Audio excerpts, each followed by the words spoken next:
네, 안녕하십니까. 네, 아주 날씨가 너무 좋습니다. 딱 여기 양지 바른 곳에 딱 앉아가지고 공부만 열심히 하는 그런 여러분들 그 서당에 다니는 학생들 같습니다. 보따리 싸가지고. 자,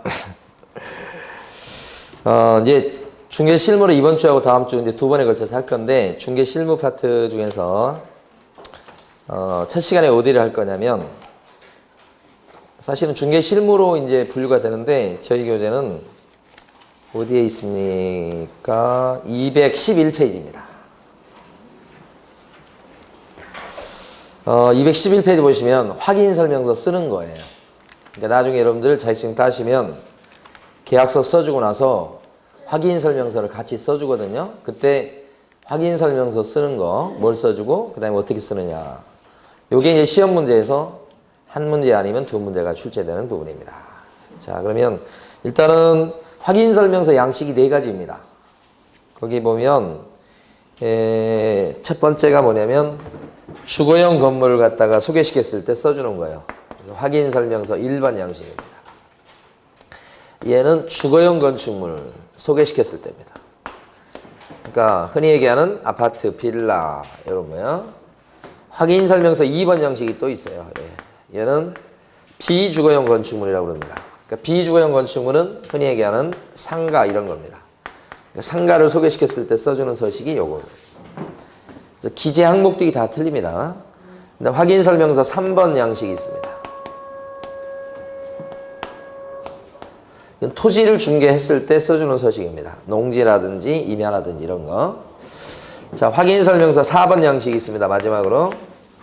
이것은 임목 같은 거 중개했을 때, 임목. 그 다음에 광업재단 중개했을 때요. 그 다음에 공장재단 중개했을 때는 이렇게 해서 4번 양식을 써주게 됩니다. 넷 중에 하나를 써주게 되는데, 흔히 여러분들은 나중에 자격증 따셔가지고 현업을 하시게 되면 주로 요거 써주겠죠, 요거. 그 다음에 여기까지 써주는 경우, 그죠? 땅을 하신 분들이 이거 써주겠습니다만 대부분 1번 아니면 2번. 주로 1번을 많이 써주겠죠? 이렇게 일하실 때는. 양식이 네 가지인데, 요거 기재사항을 보면 여기 13가지나 됩니다. 13가지를 적어주는 칸이 있고, 나머지 2번, 3번, 4번으로 갈수록 기재해주는 칸이 적어요. 줄어듭니다. 계속. 그러니까 임목 소개시켰을 때 적어주는 게 제일 기재 항목이 적습니다. 이렇게. 근데 이제 주로 우리는 시험 문제가 확인 설명서 1번 위주로 출제됩니다. 이게 기재 항목이 제일 많죠. 제일 많이 써주는 거고요. 그 다음에 흔히 중개할 때 요걸 많이 써주니까. 그래서 이거 위주로 공부하고, 두 번째는 다른 서식하고 이제 차이점 같은 거 요거 비교합니다. 비교. 그렇게 할 겁니다. 시험 문제 나올 때 어떤 게 나오느냐? 확인 설명서에 뭘 적어주냐? 기재사항을 물어봅니다. 어떤 것을 적어주느냐? 또 한 가지 물어볼 때는 어떻게 기재하느냐? 작성 방법. 이 두 가지 측면에서 이제 물어보니까요. 언제나 시험 문제는 뭘 적어주느냐? 아니면 어떻게 적어주냐? 요거 위주로 출제가 됩니다. 그러면 이제 확인 설명서 1번 주거용 건축물에 대한 서식을 지금부터 볼 겁니다. 그런데 주거용 건축물에 대한 서식 자체가 우리 교재는 어디냐면 211페이지부터 나와 있습니다. 근데 요게 크게 보면 덩어리가 주거용 건축물에 대한 확인 설명서 서식 자체가 세 부분으로 나눠져 있습니다. 세 부분. 자, 첫 번째가 이렇게 돼가지고 기본 확인사항이라는 게 있습니다. 지금 확인 설명서 1번 양식을 보는 겁니다. 13가지 항목을 적어주죠. 요걸 볼 건데 지금부터. 그걸 덩어리로 나누면 기본 확인사항 있고요. 그 다음에 두 번째가 세부 확인사항이라는 게 있습니다. 그 다음에 세 번째가 뭐냐면 중개보수 등 이렇게 있습니다. 그러니까 확인설명서 1번 양식은 큰 덩어리로 보면 이렇게 세 덩어리. 그 중에서 이제 기본 확인사항은 기재 항목이 1번부터 8번까지 8개고요. 그 다음에 세부 확인사항은 9번부터 12번까지 4개고요. 여기가 13번입니다. 이렇게. 그래서 총 13가지입니다. 그죠? 그래서 요걸 볼 텐데, 이제 시험에서 뭘 많이 물어보냐면 기본 확인 사항란에 들어가는 거냐 세부 확인 사항이냐 되게 많이 물어봐요. 그러니까 세부적으로 우리 하나씩 8가지 보고 또 4가지 보고 이렇게 볼 텐데 큰 덩어리를 봤을 때 기본 확인 사항입니까? 아니면 세부 확인 사항입니까? 구별하셔야 된다고. 그럼 나중에 가면 요거하고 요것을 구별해서 암기할 필요가 있어요. 자, 그러면 첫 번째 대상 물건 표시란 이렇게 되어 있습니다. 그 대상 물건 표시란에 적는 거 보니까 밑에 박스입니다. 요것은 어느 쪽에 들어갑니까? 기본 확인 사항 쪽입니까? 세부 확인 사항 쪽입니까? 1번에 보면 제목이 기본 확인 사항이다 이렇게 돼 있죠. 지금 211페이지 펴두신 거 맞죠? 그러면 기본 확인 사항 중에 첫 번째가 뭐예요? 대상 물건의 표시란을 적는다. 가로 1번입니다 지금. 그리고 박스. 양식을 이렇게 끊어 놓은 겁니다. 공부하게 하기 위해서. 실제는 쭉 연결되어 있는데 거기 보면 대상 물건 표시란에는 토지의 소재지, 주소죠. 그 다음에 면적, 그 오른쪽에 보면 지목도 적습니다. 근데 보시면 지목을 적을 때는 뭘 보고 적어주죠? 지목은? 그러니까 그게 대장을 보죠. 토지 대장을 보고 지목을 적어준다. 그러니까 공부상 지목이라고 하는 것은 대장을 얘기합니다. 그 공부가 대장을 얘기합니다. 건축물 대장, 토지 대장. 여기서는 토지 대장입니다. 그러니까 토지 대장에 나와 있는 지목을 적어주고 보니까 토지 대장에 지목이 대로 나와 있다. 대. 지목 이런 거 대 이런 거 배우시죠? 등기법 시간에, 공시법 시간에. 그러면 이렇게 대라고 적어줍니다. 그 다음에 실제 이용 상태라고 밑에 또 나오죠? 그러면 실제 이용 상태 가만히 보니까 그 위에 아파트가 있더라는 얘기죠. 그러면 그때는 실제 이용 상태도 뭐예요? 대. 이렇게 됩니다. 같죠?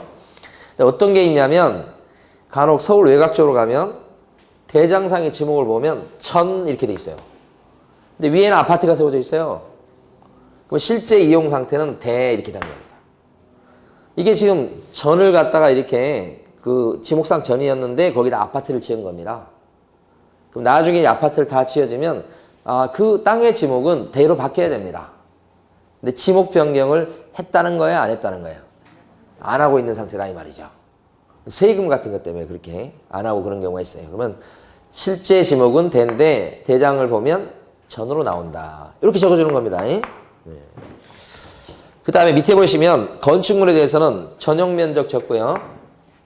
그 다음에 대지 지분 적습니다.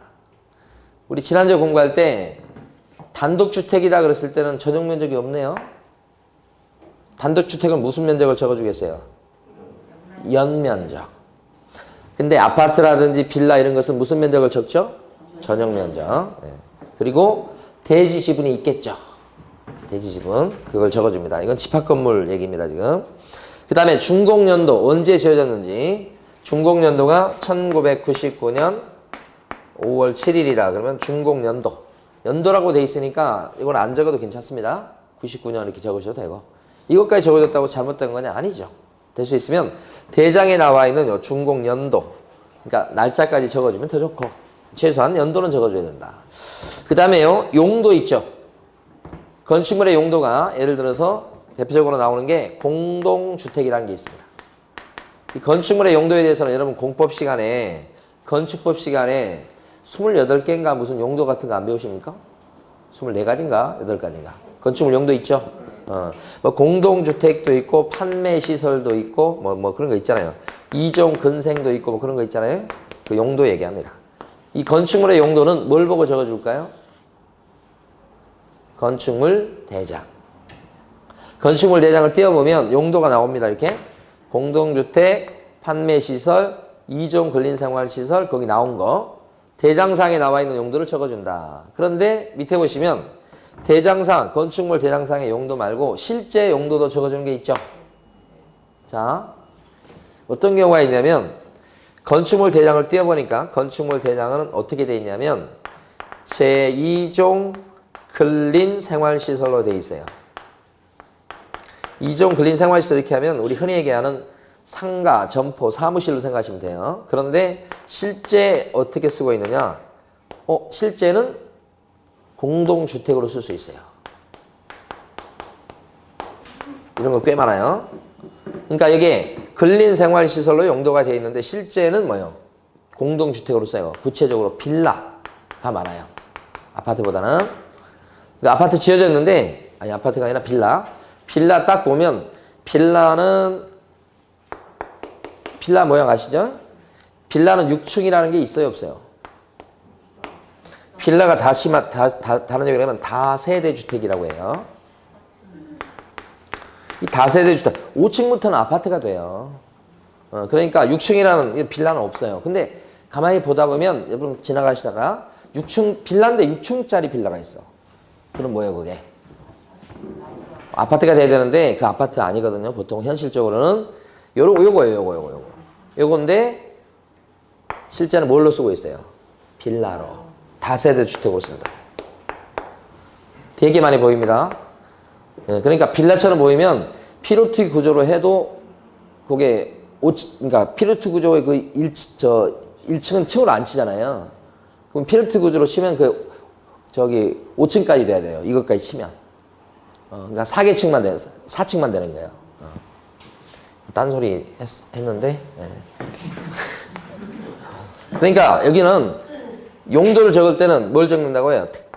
대장상의 용도도 적어주고 실제 용도도 적어주고 이렇게 한다고요. 자, 그 다음에 밑에 구조. 이 대장을 떼어보면 건축물의 구조에 대해서 막 적혀 있어요. 그걸 적어주면 됩니다.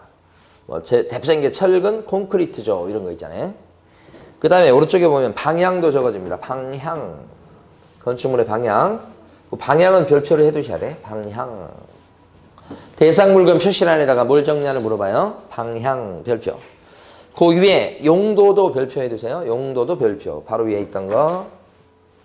이 용도란 말과 잘 구별해 보세요. 용도란 말과 용도 지역이란 말은 같은 말입니까 이게? 구별됩니다. 용도는 건물 얘기입니다. 건축물. 용도 지역은 땅 얘기입니다. 그렇죠? 그래서 용도다 그랬을 때는 건축물의 용도는 대장을 보고 파악합니다. 건축물 대장. 그런데 땅의 용도 지역은 뭘 가지고 확인합니까? 대장 보고 파악하는 게 아니고 토지 이용 계획 확인서입니다. 두 개가 달라요. 토지 이용 계획 확인서 이렇게. 그래서 용도는 여기 지금 보는 것처럼 첫 번째 항목인 대상 물건의 표시란에 기재합니다. 확인 설명서. 첫 번째 항목. 대상 물건의 뭐요? 표시란. 이걸 표자를 따서 나중에 암기할 겁니다. 대상 물건의 표시란. 거기에다 용도 적는 거고요. 용도 지역은요. 동그라미. 자, 넘어가셔서 212페이지 제일 밑에 가면 가로 3번이 있습니다. 가로 3번에 보면 공법상 이용 제한 및 거래 규제에 관한 사항에서 제일 밑에 박스 보면 첫 번째 칸에 뭐가 나옵니까? 용도 지역이 나오죠. 이게 공법상 이용 제한 거래 규제에 관련된 항목입니다. 공법상 어쩌고 여기에다 적어주는 게 용도 지역입니다. 그러니까 자 용도는 건축물의 용도는 대상 물건 표시란에 적는 거 맞죠? 근데 용도 지역은요. 공법상 규제사항 칸에 적는 겁니다. 세 번째 항목. 그렇죠? 그러면 자 오셔가지고 211페이지 보시면 아까 용도에다가 별표 하셨죠? 용도 옆에다가 용도 지역을 적으시고 X. 자, 대상 물건 표시란에는 용도를 기재하는 겁니까? 용도 지역을 기재하는 겁니까? 용도. 그러면 시험 문제는 어떻게 나올까요? 대상 물건 표시란에다가 용도 지역을 기재한다라고 거짓말을 쳐서 나올 거다. 용도 지역 그러면 X입니다. 대상 물건 표시란은 뭘 적는다고요? 용도. 그래서 별표 옆에다 X 뭐요? 용도 지역 X. 단단히 준비하셔야 됩니다. 방향도 단단히 준비하시고요. 그 다음에 밑에 보면 내진 설계, 내진 능력이라고 나온단 말입니다. 별표입니다. 이 내진자가 들어가면 대상 물건 표시란에 적는다라고 기억을 해두셔야 됩니다. 이거 들어온 지 얼마 안 됐습니다. 내진 능력이 몇 등급이냐 이런 거, 내진 설계가 적용된 건물이냐 이런 것들을 체크해 주는 겁니다. 이것도 대장을 보고 파악합니다. 이것도 대장에 나와 있습니다. 최근 것들. 내진 거기다 동그라미 치시고 별표. 그러니까 여기 지금 별표 친 것은 대상 물건 표시란에 적는다는 걸 알아두시는 게 중요한 겁니다. 마지막 하나 더. 밑에 보시면 건축물 대상상에 뭐라고 돼 있습니까? 위반 건축물 여부라고 돼 있죠? 위반 건축물인지 아닌지, 어떠한 내용의 위반 건축물인지 그걸 표시하는 거예요. 별표하셔야 됩니다. 그러면 이거 위반 건축물인지 아닌지, 어떠한 위반 건축물인지를 뭘 보고 적어줄까요? 건축물 대장상에 이렇게 돼 있잖아요. 이것도 출제된 거. 위반 건축물인지 여부는 어디에 나옵니까? 건축물 대장에 기재가 돼서 나와요. 그걸 보고 파악한다. 이렇게 하니까 가만히 보니까 여기 대상 물건의 표시란은 주로 뭘 보고 적습니까? 대장. 그죠? 대장을 보고 적어주는 것들이 맞죠? 물론 방향은 대장을 보고 적어주는 건 아니고 현장에 가봐야 되겠습니다. 방향은. 근데 그거 빼고는 대부분 뭐예요? 대장을 보고 기재합니다. 이렇게 되잖아요. 그래서 여기서 위반 건축물 이것도 여기 들어갑니다. 그러니까 네 군데를 별표 친 겁니다. 결론적으로. 그래서 밑에 작성 방법이라고 나왔죠. 지금까지는 우리 뭘 공부한 거냐면 대상 물건 표시란에다가 뭘 적어주느냐. 용도, 그 다음에 방향 이런 것들을 주의 깊게 보셔야 되고, 그 다음에 내진 어쩌고 저쩌고, 또 그 다음에 위반 건축물. 요 네 가지는 어디에 기재한다고요? 대상 물건의 표시란에 기재한다. 중요합니다. 굉장히. 근데 뭘 보고 적죠? 제일 끝줄? 토지 대장이나 건축물 대장을 보고 적는다. 등기부 아니죠? 제일 끝줄. 등기부 아니죠? 뭘 보고 적는다고요? 대장. 토지 대장이나 건축물 대장. 그죠? 자, 다음 페이지 가시면 중요한 거 나옵니다. 방향은 대장을 통해서 확인할 수 있다고요? 없다고요? 방향. 그러면 둘째 줄 보십니다. 첫째 줄을 둘째 줄까지 밑줄 긋고요. 건축물의 방향은 나온 거. 자, 주택의 경우는 거실이라든지 안방 등의 주실의 방향을 기준으로 해서 남향이다, 북향이다를 적는 거라고. 그러니까 무슨 얘기냐면 거실 쪽 창문, 안방 쪽 창문이 남쪽으로 나 있으면 남향 이렇게 보는 겁니다. 그러니까 주실이 기준이에요. 주실 그러면 거실하고 안방을 얘기하는 거예요. 그게 기준. 이게 주택일 때 그렇고요.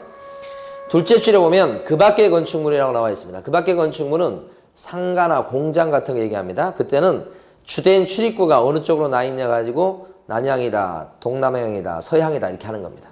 그러니까 상가 점포 같은 경우는 이게 남향이다. 그러니까 보통 일반적으로 상가 같은 경우는 남향이 이렇게 좋은 건 아닙니다. 그런데 방향 남향이다 이걸 어떻게 파악합니까? 출입구, 주된 출입구 난 쪽이, 그죠? 주된 출입구가 남쪽으로 나 있어. 그럼 뭐예요? 남향이다. 이렇게 적어준다는 뜻입니다. 굉장히 중요한 내용입니다. 그 두 줄 별표해 두시고 꼭 알아두시고. 그 다음에 이제 두 번째가 권리관계라고. 권리관계. 자, 권리관계를 적어주는 항목이 두 번째 항목. 우리는 이렇게 가로 2번 돼 있지만 우리가 이제 할 때는 동그라미 2번 이렇게 됩니다. 여기 저 교재에서는 가로 2번으로 돼 있어요. 자, 거기 보면 등기부 기재사항은 빡세요. 등기부에 나와 있는 걸 적어줍니다. 등기부 갑구에 나온 거, 을구에 나온 걸 여기다 온통 적어주는 거고요. 그 다음에 동그라미 니은번 별표. 자, 권리관계란에 적어주는 걸 가만히 보니까 등기부 기재사항이라고 해가지고 등기부에 나오는 것을 적어주는 칸이 하나 있고, 두 번째가 뭐라고요? 민간, 임대, 등록, 여부 이렇게 돼 있죠? 별표 이렇게. 민간, 임대, 등록 여부요. 주택임대 사업자를 갖다가 최근에 이제 많이 냈다고요. 그러면 주택임대 사업자 등록이 돼 있는지 안 돼 있는지. 그 주택임대 사업자도 단기가 있고 장기가 있고 그럽니다. 뭐 4년짜리인지 8년짜리인지, 그죠? 그걸 갖다가 체크해 줍니다. 그래서 세 개가 되어 있죠. 근데 거기가 이제 어떻게 됐냐면 요것이 별표고요. 이렇게 체크가 된 게 세 가지가 있는데 뭐 장기, 단지, 뭐 단기 또는 뭐 또 하나 또 뭐 있죠? 공공지원, 민간임대주택 이렇게 돼 있죠. 하나가 더 생겼는데 요게 해당 없음 칸이 하나 더 생겼어요. 해당 없음. 아니 주택임대 사업자를 안 낸 사람도 있을 거 아닙니까? 그러면 어디에 체크하신다? 해당 없음. 해당 없음 해서 앞에다 요걸 딱 그려놓으시면 돼요. 그 공간이 하나 있죠? 그러니까 이번 서식에서 요게 생겼어요. 해당 없음 칸이. 이게 생기는 게 맞죠? 주택임대 사업자 등록이 안 된 사람이 있을 수 있으니까. 자, 근데 제일 중요한 게 뭐냐? 물을 게 민간임대 등록 여부는, 그죠? 등기부에 나오는 게 아닙니다. 요거 아까 등기부 기재사항은 등기부에 나오는 거 적어주는 거죠, 이건. 이건 등기부에 나와요? 안 나와요. 주택임대사업자 등록이 됐다 안 됐다 이것은 등기부에 가지고 확인한 게 아니고요. 그 렌트홈이라는 그런 사이트가 따로 있습니다. 거기 가서 확인하시든지 아니면 주인한테 물어보는 겁니다. 임대사업자 내셨어요? 이렇게. 주택임대사업자 내신 분이 있고 안 내신 분이 있어. 그에 따라 이제 중개해 주는 게 틀려요. 그래서 요것은 민간임대 등록 여부는 등기부를 가지고 확인하는 건 아닌데 어디 칸에 적어주냐면 권리관계란에다가 민간임대 등록 여부를 적어준다. 요것이 제일 중요합니다. 그러니까 얘를 어디에 적어주냐 했을 때 어느 칸에요? 권리관계란에. 그죠? 요걸 막 별표를 해두셔야 돼. 자, 무슨 말인지 모르면 다시 또 별표만 막 무지하게 해줘야 돼. 이렇게. 민간임대 등록 여부. 그래서 밑에 동그라미 2번에 니은번 보시겠습니다. 민간임대 등록 여부는 동그라미 2번에 니은번 대상 물건이 민간임대 주택에 관한 특별법. 나중에 여러분 합격하시면 이 법을 좀 공부하셔야 됩니다. 민간임대 주택에 관한 특별법에 따라 등록된 민간임대주택인지 여부를 같은 법 제60조에 따른 임대주택정보체계에 접속해서 이게 뭐라고요? 렌트홈. 임대주택정보체계가 렌트홈이라는 사이트입니다. 이렇게 써요. 렌트 있죠? 렌트? 네. 나중에 렌트홈이라고 한번 검색을 해보세요. 네. 거기에 접속해서 확인하거나 아니면 임대인한테 확인해서 가로 안에 체크 표시하시고 민간임대주택인 경우에는 민간임대주택에 관한 특별법에 따른 권리 의무 사항을 임차인한테 설명해야 됩니다. 그죠? 공부하실 때마다 여기 읽어주셔야 됩니다. 그러니까 여러분들은 임차인은요, 주택임대차 보호법에 적용을 받는 임차인이 있는 거고요. 요 민간임대주택을, 그러니까 주택임대사업자 등록해내면 민간임대주택에 관한 특별법이 적용됩니다. 그러니까 세입자가 두 종류가 있는 겁니다. 그냥 단순히 임대사업자 등록이 안 돼 있죠. 그럼 주택임대차 보호법이 적용되는 겁니다. 다음 주에 공부할 거. 그 다음에 또 임대사업자 등록이 돼 있죠. 그럼 그 세입자는 여기 나온 민간임대주택에 관한 특별법이 적용되는 겁니다. 그러니까 세입자에 적용되는 법이 두 종류가 있다는 거예요. 근데 여러분 시험범위에 들어가는 것은 주택임대차 보호법은 시험범위에 들어갑니다. 다음 주에 우리가 공부합니다. 민간임대주택에 관한 특별법은 시험범위는 아닙니다. 나중에 실무에서는 상당히 많이 쓰입니다. 내용이 틀립니다. 이게 두 가지가. 자, 그 다음에 가로 3번요. 가로 3번 제목이 어떻게 되어 있냐면 공법상 이용 제한 및 거래 규제에 관한 사항이라고 제목이 되어 있죠? 그렇죠? 공법상 이용 제한 거래 규제인데 우리끼리 할 때는 공법상 규제라고 그냥 줄여서 얘기하죠. 공법상 규제사항. 길잖아요, 굉장히 제목이. 우리끼리는 공법상 규제사항 이렇게 하기로 하고요. 거기에 적어줄 때 보면 용도 지역이나 지구 구역이 나오죠? 드디어 공법상 규제사항에 용도 지역을 기재한다고 나왔습니다. 그러면 여기 공법상 규제사항에 건축물의 용도를 기재합니다. 이렇게 하면 O예요, X예요? 이게 반대입니다. 용도를 적는 게 아니고 용도 지역. 용도는 어디에 적죠? 표시란. 우리가 지금 보는 것 중에서요. 첫 번째 대상 물건의 표시란 이것이 중요하고요. 두 번째 권리관계 중요하고요. 세 번째 공법상 규제사항. 여기까지가 좀 설명드릴 게 많아요. 나머지는 이제 빨리빨리 넘어갑니다. 요것은 자, 용도 지역, 지구 구역을 갖다 적어준다. 이거 했고 용도가 아니고요. 옆에다 이거 적어 놓으셔야 돼. 용도 X라고 볼 때마다 여러분 느끼시게.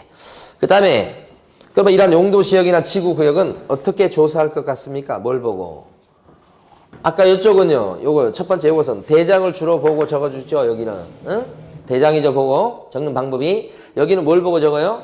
주로 등기부. 다만 이건 등기부가 아니고 렌트홈 아니면 임대렌트홈으로 보든지. 여기 다르죠. 좀 특징이 있는 거예요. 얘는 뭐냐? 용도 지역이나 지구 구역은 토지 이용 계획 확인서. 아까 토지 이용 계획 확인서가 여기 나왔었어요. 여기 있잖아요. 용도 지역은 뭘 가지고 파악한다고요? 토지 이용 계획 확인서. 그러니까 제일 밑에 칸에 용도 지역 지구 구역 옆에 빈 공란이 있잖아요. 여기다가 옆에다 화살 표시해서 이걸 적어버리셔야 돼. 아, 이 세 가지는 뭘 가지고 조사한다? 토지 이용 계획 확인서 가지고 조사한다. 토지 이용 계획 확인서 이렇게. 그 다음에 오른쪽 가시면 오른쪽에 위에 박스 있죠. 토지거래 허가구역이라고 나왔네요.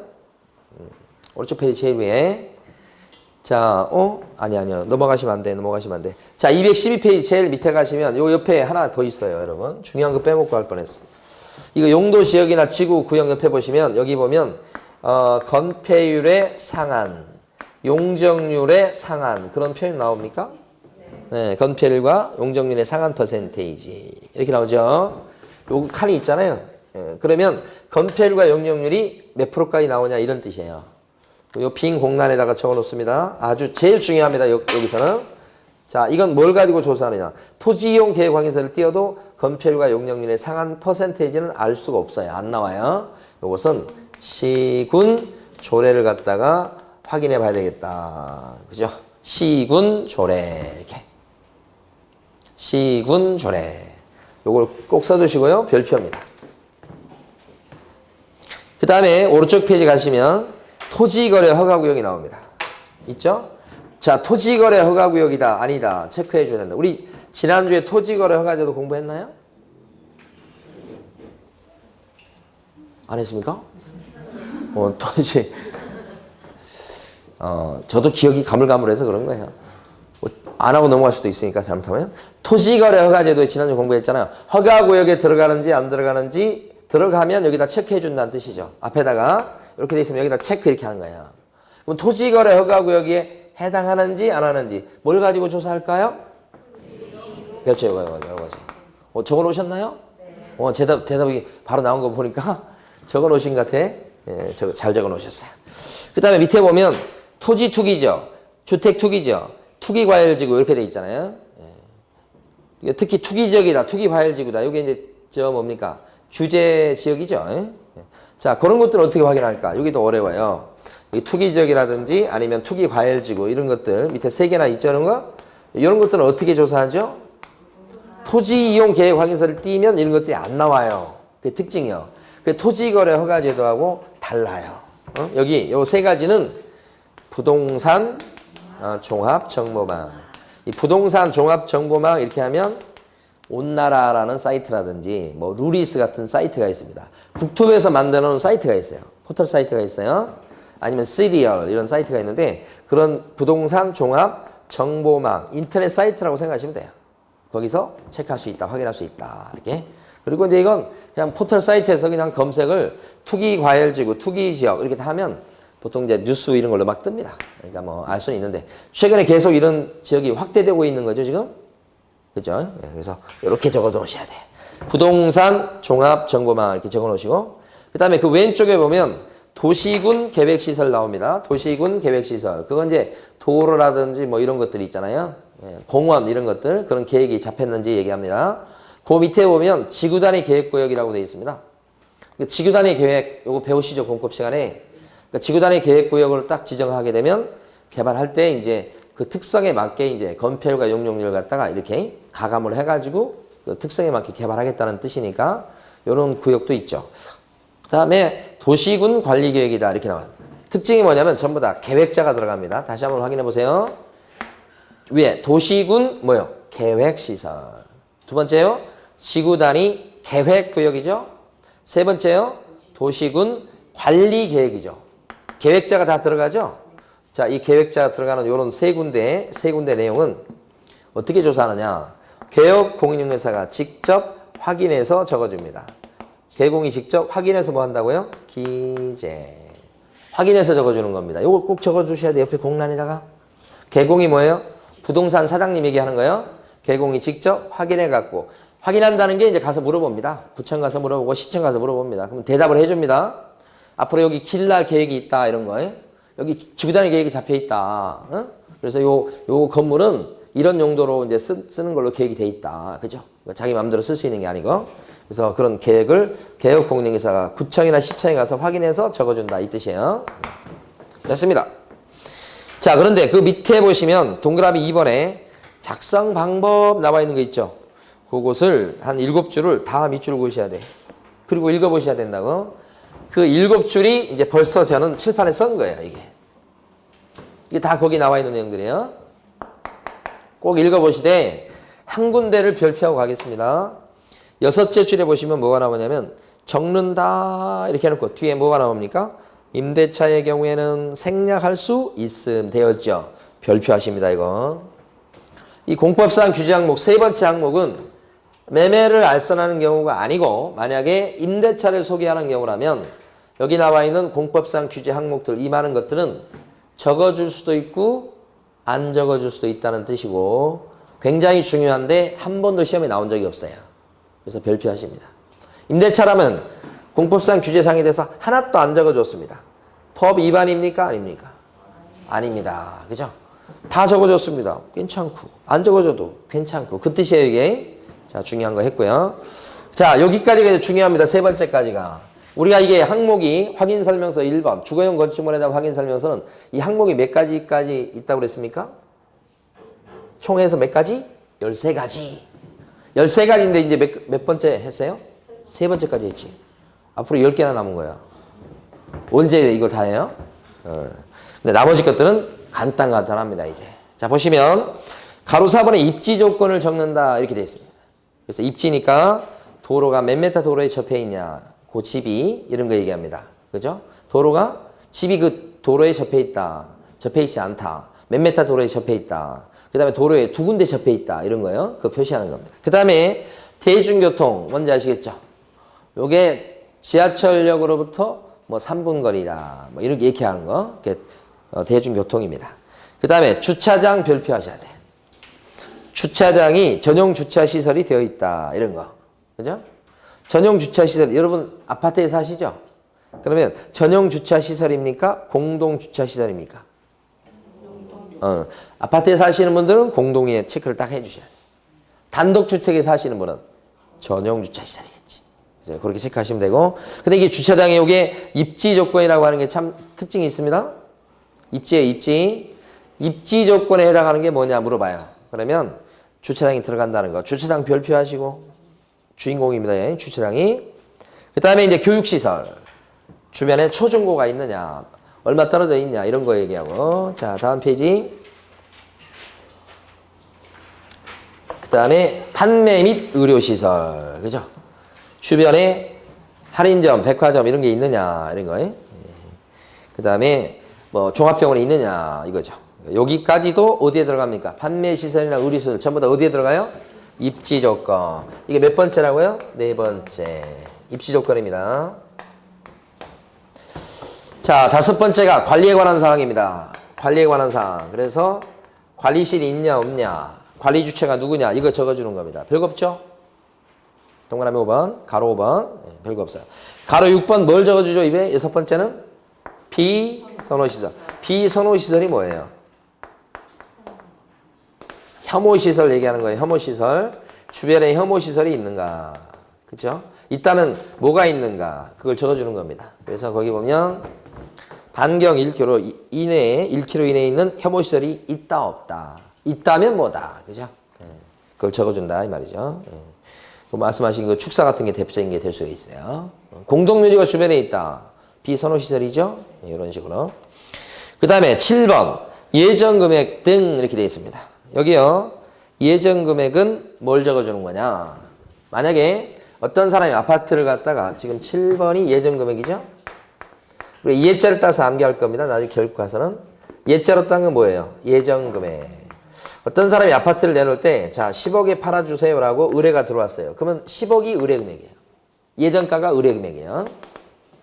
그걸 적어주고 밑에 보니까 예정금액만 적는 게 아닌데 보니까 뭘 적습니까? 개별 공시지가. 또 뭘 적습니까? 건물의 공시가격. 그 두 개는 별표해 주셔야 됩니다. 자, 이 확인설명서에다가 개별 공시가 기재합니까? 적잖아요. 지금 눈으로 보고 계시잖아. 확인설명서에다가 건물의 공시가격 기재합니까? 적잖아요. 지금. 적는 칸이 있죠? 이 적는 칸이 있다는 게 일단 아시는 게 중요한 거예요. 그 다음에 이건 어디에다 적느냐? 어느 제목이 뭐예요? 어느 칸에 적는 거예요? 예정 금액 등. 그죠? 그러니까 예정 금액 등 칸에 3개 적는데 다시 한번 뭐 암기한다기보다는 예정 금액 등 칸에 적는 거 예정가, 공시지가, 건물의 공시가격 3개 적죠? 네, 그래서 어느 항목에 뭘 적냐? 이걸 많이 물어봐요. 그래서 7번은 다른 거보다는 조금 더 신경 쓰셔야 되니까 7번은 가로 7번은 별표 이렇게 해주세요. 그 다음에 밑에 가시면 작성 방법 나옵니다. 밑에 가로 7번의 동그라미 2번 보시는 거예요. 잘 보셔야 돼. 예정금액 등의 예정금액은 중개가 완성되기 전 예정금액을 적고 완성된 때입니까? 완성되기 전입니까? 전. 그거 잘 보셔야 돼. 전자에 동그라미. 예정금액을 적고 개별 공시지가 및 건물의 공시가격은 중개가 완성된 때입니까? 완성되기 전입니까? 역시 전. 전에 동그라미요. 공시지가 또는 공시가격을 적습니다. 이렇게. 이 부분은 좀 중요합니다. 그래서 가로 7번을 별표한 겁니다. 그러면서 그 뒤에 거요. 다만 임대차의 경우는 개별 공시가나 건물의 공시가격의 기재를 어떻게 해요? 생략한답니까? 할 수 있답니까? 할 수 있다. 그러니까 만약에 임대차를 소개하면서 공시가를 적어주었다. 법 위반입니까? 아닙니까? 아니다. 그죠? 기재를 할 수도 있고 안 해줄 수 있다는 거죠. 아까 요거하고 똑같네. 임대차를 소개할 때 공법상 규제 항목은 적어줄 수도 있고 안 적어줄 수도 있고 그거 똑같죠? 그래서 중요한 겁니다. 이거 벌써 몇 번 시험에 나왔었고요. 그 다음에 8번째가 이제 마지막 8번째가 대상 물건 표시란 중에 마지막 8번째가 뭐예요? 취득할 때 부담할 조세의 종류하고 세율입니다. 취득 관련 조세죠. 그 취득할 때 부담할 조세 거기 3가지 나와요. 3가지 기억을 해 두셔야 돼. 3가지 뭘까요? 취득세 진짜 있고요. 또요? 농어촌 특별세, 줄여서 농특세라고 얘기하는 거예요. 또요? 지방교육세. 그죠? 지방교육세. 요 3가지를 적어준다. 적어줄 때는 취득세 1.1% 이런 식으로 적어준다고요. 이렇게 3가지를 적어줍니다. 이렇게. 요 세금 3가지 기억해 두셔야 돼요. 그러면 취득 관련 조세를 적어주니까 여기다 재산세 같은 거 적습니까? 안 적습니다요. 취득 관련 조세라며. 재산세를 적는 게 없죠? 종부세 이런 거 적습니까? 안 적습니다. 그쵸? 예. 이번에 이제 그 선거 보니까 강남에서는 보니까 막 좀 잘 사는 곳에서는 이 세금 때문에 세금을 왜 이렇게 많이 물리냐. 그죠? 그것 때문에 이제 막 그 여당보다는 야당을 많이 지지했다고 그러더라고. 들리는 소리가. 세금 때문에 그렇대요. 종부세 때문에. 플랜카드도 막 그렇게 걸렸어요. 저희 사는 동네도 세금 폭탄 뭐 이런 얘기 하면서 막 했어요. 이렇게. 근데 가만히 생각해 보세요. 종부세는 막 이렇게 올린 것도 있지만 그 전에 부동산 가격이 있잖아요. 8억짜리가 예를 들어서 12억이 됐어. 근데 종부세가 늘어났어. 종부세를 올렸어, 이제. 근데 이 가격 오른 건 왜 생각을 안 할까요? 저는 그게 참 이해하네요. 가격이 올라간 것은 자기가 잘해서 올라간 거예요. 세금 국가에서 많이 물리면 싫어. 이렇게 되는 거죠. 이 사람 심리라는 거 하는 걸 저는 이렇게 보면서 정말 대단합니다. 그래서, 야, 사람 심리라고, 우리 큰 놈한테도 계속 얘기하는 게 사람 심리를 연구해야 돼. 그래야 모든 걸 성공할 수 있어. 특히 여자들의 심리를. 여자의 마음을 얻지 않고서는 아무것도 못합니다. 뭐 유명 정치인이 되려고 해도 여자들 마음을 얻어야 되고, 그죠? 집에서 쫓겨나지 않고 잘 살려고 하면 집에 있는 여자의 마음을 얻어야지만 그렇게 되는 겁니다. 진짜 그래요. 그럼 그 심리가 어떻게 움직이는 걸 알아야 돼. 그렇잖아요? 우리가 정말 이상한 게 뭐냐면 저도 그런 경향이 있으니까 처음부터 3개를 주죠. 그죠? 2개 줄 거라고 예상이 됐는데 3개를 줬죠? 기분 되게 좋습니다. 근데 6개를 줄 거라고 예상했는데 3개를 줬어요. 그럼 똑같이 3개를 받잖아요. 6개를 줄 거라고 딱 기대하고 있는데 3개를 딱 줬어요. 대실망입니다. 얼굴이 되게 안 좋습니다. 그렇죠? 그래서, 그게 사람 심리가, 이거 조물적 어떻게 이렇게 만들어놨는가 모르겠어요. 근데 그렇게 제 마음도 저렇게 움직이니까. 그렇잖아요? 이 종부세도 마찬가지입니다. 올라간 건 생각 안 합니다. 세금 물리는 것만 생각을 하지. 그죠? 신기합니다. 여러분도 심리학 같은 거, 저는 뭐 공부할 시간도 없고 그러지만 이렇게 책이라도 이렇게 한번 이렇게 보면 되게 재밌습니다. 사람 마음이 어떻게 움직이는지. 그죠? 되게 감성적이에요. 자, 그 다음에요.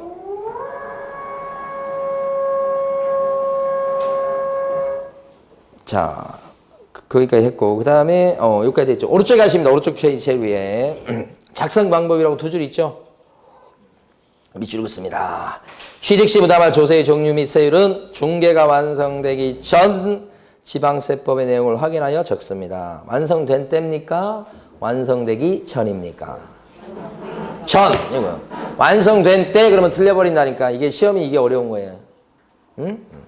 그 다음에 그 뒤에 보면 가로 안에 뭐라고 나옵니까? 임대차의 경우에는 기재하지 않음이라고 돼 있죠? 임대차의 경우는 어떻게? 적어줄 게 없어. 임대차인데 취득세가 몇 프로예요? 말이 이상한 거예요. 임대차에 무슨 취득세가 있어요. 그죠? 그래서 임대차의 경우는 아예 적어줄 게 하나도 없어. 그래서 여기는 기재하지 않음 이렇게 돼 있죠? 여기는 기재하지 않는다는 게 제외된다는 뜻이. 안 적어줍니다. 하나도 안 적어줍니다. 그죠? 그거 중요해. 자, 여기까지가 이제 뭐냐면 기본 확인사항이에요.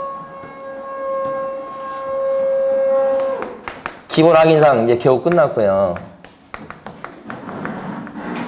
그 다음에 세부 확인사항 갑니다, 이번에.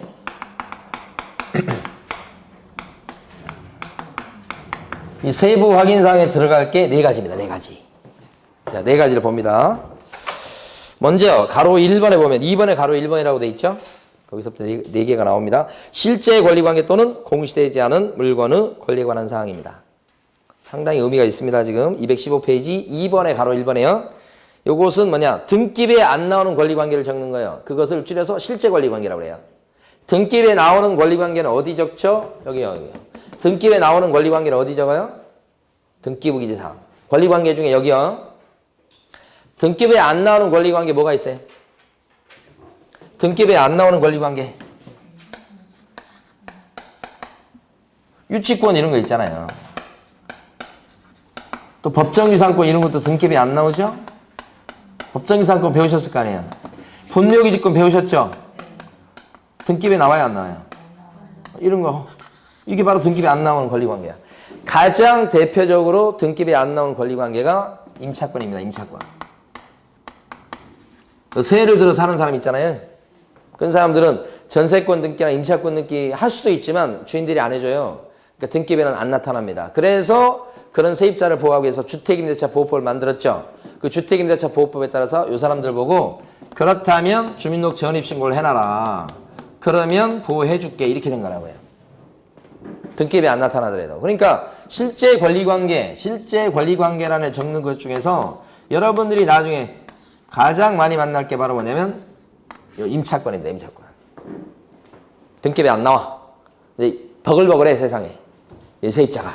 중개할 때 맨날 이 사람 만나요. 여러분들은. 뭐 이 사람이 보증금 5천, 보증금 1,000에 그 다음에 월세 70에 살고 있다 그러면 보증금 1,000에 월세 70에 계약기간 2년 요것을 어디에 적어준다고요? 여기 아니에요. 여기. 권리관계란에 적는 게 아니고 등기부에 안 나오잖아 지금 이게. 그럼 어디에다 적는다고요? 실제 권리관계란에 적는다. 이렇게. 그러니까 가만히 계시지 말고 거기 실제 권리관계란이 그 옆에다가 보증금 얼마, 월세 얼마 이런 거 적는다고 적어 놓으시라고. 임차권이 대표적이에요. 임차권. 그 다음에 실제 권리관계 말고 또 뭐가 있냐면 공시되지 않는 그 물건의 권리에 관한 사항 이렇게 돼 있어요.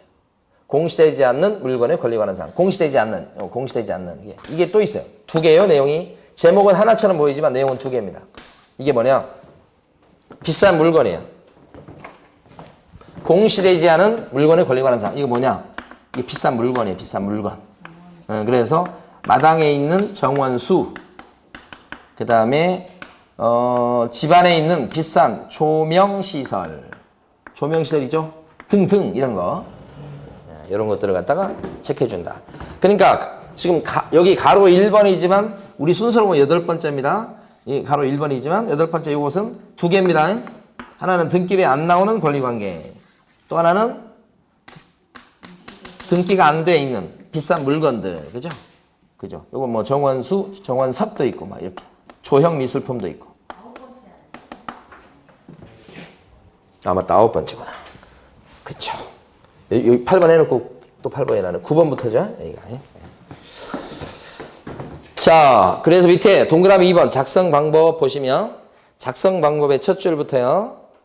셋째 줄까지 막 밑줄을 긋습니다. 제가 칠판에 설명드린 게 나와 있습니다. 작성 방법 첫 줄부터 셋째 줄까지 밑줄. 그 다음 밑에 보시면 참고, 기타 기재사항 이렇게 된 거 있죠? 예, 그래서 임대차 계약이 있는 경우 나왔습니다.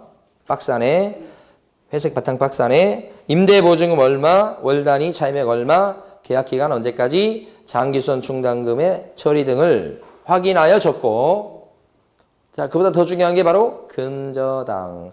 근저당이 설정됐을 때는 무엇을 확인하여 적는다? 채권 최고액. 거기 동그라미 해두셔야 됩니다. 별표. 채권 최고액은 실제 채무액이 아니에요. 등기부상에 나와 있는 상한선 금액을 얘기합니다. 그러니까 근저당 10억 그러면 실제 빚이 10억이라는 뜻이 아닙니다. 근저당 10억 그러면 그 부동산으로 최고 10억까지 담보하겠다는 뜻입니다. 빚이 많이 늘어나면 10억까지 늘어날 수 있다는 뜻이고, 그걸 그 부동산으로 담보하겠다는 뜻이니까 그걸 채권 최고액이라고 합니다. 그걸 적어주지 실제 채무액을 적는 거 아닙니다. 그러니까 그때도 가만히 있으면 안 되고 옆에다가 실제 채무액 X 이렇게 적으시고, 자, 됐고요. 밑에 보시면 이제 10번째가 내 외부 시설물의 상태입니다. 10번째요. 그 내 외부 시설물의 상태에 적는 것들을 잘 봐두시는데, 수도, 전기, 가스, 소방의 별표. 소방이 잘 나옵니다.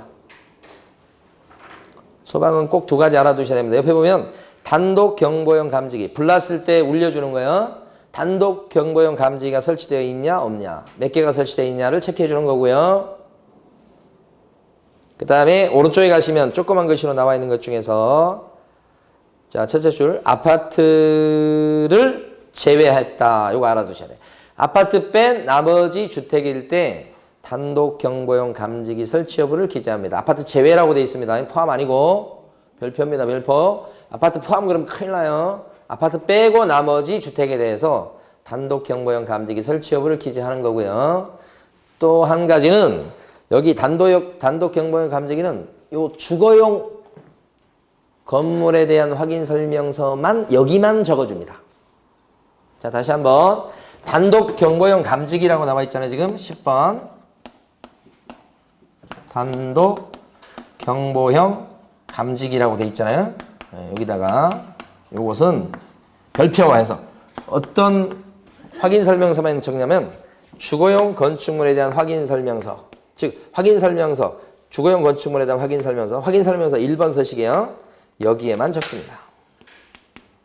확인 설명서 2번, 3번, 4번은 없어요. 대단히 중요합니다. 단독 경보용 감지기는 몇 번에만 나온다고요? 1번 서식. 그 다음에 아파트는 포함이요? 제외요? 아파트 빼고, 아파트 제외. 이 두 가지 가지고 출제를 합니다. 아파트 제외. 여기. 아주 중요합니다, 이거. 소방이 중요합니다. 그 다음에 난방시설. 이거 나온 거 있죠? 그래서 개별 공급이냐 아니면 중앙 공급식이냐 이런 식으로 해서 체크하시고, 난방 얘기고요. 그 다음에 승강기가 있다 없다 그것도 체크하는 칸이 있죠. 승강기. 여기 지금 내 외부 시설물의 상태는 주차장 있어요 없어요? 주차장 없습니다. 승강기 옆에다가 주차장 X. 주차장은 어디에 나오죠? 주차장 어디에 나와요?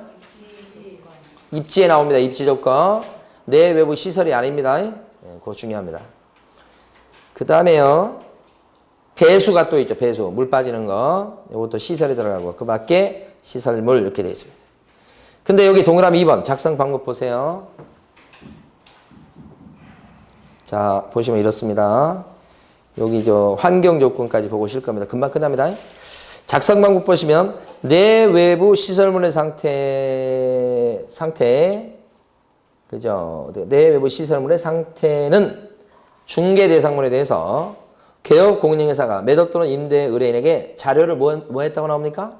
요구에 동그라미 하셔야 돼요. 요구. 자료를 요구. 색깔도 다르게 돼 있죠? 자료를 달라고 해서 매도인한테 확인한 사항을 적습니다. 요구에 동그라미 하시고요. 그러니까 이건 스스로 조사하기에 조금 불편할 수 있으니까요. 물건 주인한테 자료를 요구해서 물어볼 수 있다는 뜻입니다. 그래서 혹시 배수에는 문제가 있는지 없는지 물어보는 거. 그런 취지입니다. 자, 그거고요. 그 다음에 가로 3번에 보면 벽면 및 도배 상태라고 나옵니다. 벽에 균열이 있는지, 누수 부분은 있는지, 그 다음에 도배는 새로 했는지, 아니면 새로 해야 되는지, 오래됐는지, 그런 것도 체크하는 겁니다. 그러면 위에 봤던 내외부 시설물의 상태란에 지금 가로 3번 벽면 도배 상태를 보니까 벽면 도배 상태는 내외부 시설물의 상태하고 다른 항목이네요. 그러면 시험에 이렇게 나온다고. 내외부 시설물의 상태에다가 수도, 전기, 가스, 소방, 벽면, 도배, 막 벽면 도배를 거기다 집어넣으면 맞겠어요? 틀리겠어요? 그치, 그거죠. 그러니까 내외부 시설물 상태하고 벽 도배는 따로다, 별개다. 그거 알아두셔야 되겠어요. 그 다음에 밑에 있는 동그라미 2번 작성 방법 두 줄 읽어보시면 이렇습니다. 벽면 도배 상태는 중개 대상물에 대해서 개업공인회사가 매도 또는 임대 의뢰인에게 자료를 또 뭐 하죠? 요구에 동그라미 쳐두셔야 돼. 이거 중요한 거다고. 자료를 달라고 해서 확인한 걸 적는다. 아니 벽에 균열 부분이 있는지 누수가 부분이 있는지 이걸 스스로 조사하기 힘들다고 그랬어요. 그래서 주인한테 물어보죠. 혹시 누수 부분이 있는지. 스스로 조사하려고 하면 옛날에 말씀드린 것 같은데 농작을 빼야 돼요. 농작을 이렇게 드러내고 뒤를 봐야 된다는 얘기지. 그 현실적으로 힘들잖아요. 그러니까 주인 보고 뭐라고 그래요? 혹시 누수 부분이 있는지 이렇게 물어본다고. 그리고 주인의 눈빛을 살피라고 그랬죠. 이게 상태에 관한 자료 요구잖아요. 그래서 요구란 말이 나온 거예요. 여기서 계속. 가로 4번의 환경 조건요. 환경 조건에 여기 적는 거 3가지 꼭 기억하셔야 돼요. 일조량, 동그라미, 또요. 소음, 또 하나 더 있는데 진동. 3가지는 환경 조건란에 적는데 이것도 물어봐야 된다고. 스스로 조사하기 좀 힘들 수 있어. 층간소음도 설명사항에 들어가요. 근데 조사하려면 어떻게 해? 그 집에 가서 며칠 생활을 해봐야 된다고 그랬죠. 그러기 힘들다고 그랬죠. 그래서 주인한테 뭐라고 해요? 층간소음은 좀 심하지 않습니까? 라고 물어볼 수 있다. 그게 바로 요거 가로 4번입니다. 그래서 밑에 보면 작성 방법 두 줄 딱 밑줄 긋다 보면 어디에 동그라미를 치셔야 되겠어? 또 요구해서. 여기까지가 세부 확인사항입니다. 그러니까 이 세부 확인사항은 앞쪽에 나와 있는 기본 확인사항하고 틀린 게 세부 확인사항은 스스로 조사하기 좀 힘드니까 자료 달라고 요구해서 확인한 것을 기재합니다. 여기 요구란 말이 봐요. 기본 확인사항은 어떨까요? 기본적으로 확인해 줄 사항이니까. 자료를 요구하고 그럴 필요가 없고 스스로 뭐요? 확인 조사해서 바로 적어주는 겁니다. 스스로 조사할 수 있죠. 그러니까 요구란 말이 안 나오죠. 이건. 그러니까 아까 시험에서 제일 많이 나왔던 게 뭐라고 그랬어요? 기본입니까? 세부 확인사항입니까? 구별하는 거 나온다고 그랬죠? 그러면 이거 기본은 뭐요? 요구 못하고 세부는 뭐요? 요구할 수 있고 그걸 구별해 두셔야 되는 거지. 자, 쉬었다가 이제 마무리 짓겠습니다.